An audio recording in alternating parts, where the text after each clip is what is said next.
But so are we, and we're ready for a lot of the 4x4s ahead. Whenever you come to the Penn Relays, ironically the oldest meet in America, you feel like you're just losing a year of age with how exciting the track and field action is. It just makes you feel like a kid again. You want to jump out of your seat, even in a 4x4, just what might seem like an ordinary 4x4, right, Jimmy?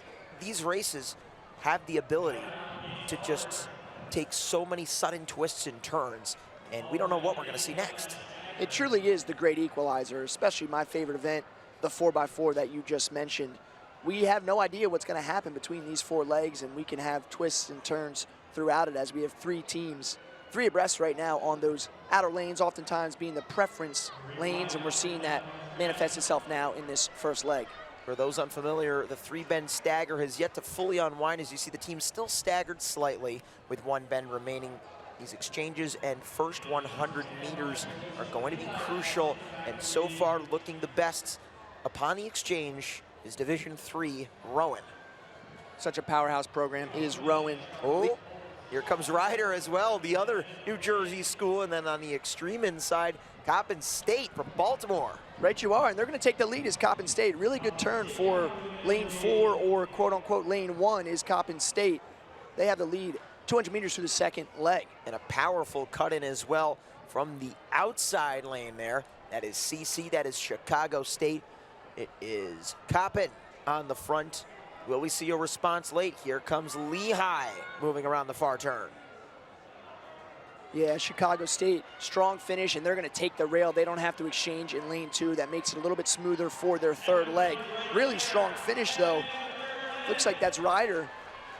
The Bronx from the MAC back into second. They've been in that general top 3 all race long. Now they look like they want to go potentially a step further. They're thinking about that, making a much more decisive pass now. One behind them is Rowan. So these first 2 legs a little bit slower than we saw in the first heat, but I'm excited to see what we see over the final 600 meters of the 1600 meter relay. Looks like that is still Chicago State in the lead, breaking away. Are they from the back 3? There's your top 3 ladies in the third leg. Jimmy, have a look at CI in second. Once again, that is Ryder trying to really keep it close. They're holding their form nicely, just really tough to keep that stride open. And so Chicago State will reassert that gap heading into the anchor. 2:48, 2:49 on the clock as Chicago State takes the lead. Let's see if Ryder can reel in the anchor of Chicago State. Oh, we had a drop baton by Essex Community College. Not sure how that happened. Their stick went flying. It might have been contact with another team. You see them now in the very back as all that's left in it is Chicago State and Ryder at this point. 200 meters to go.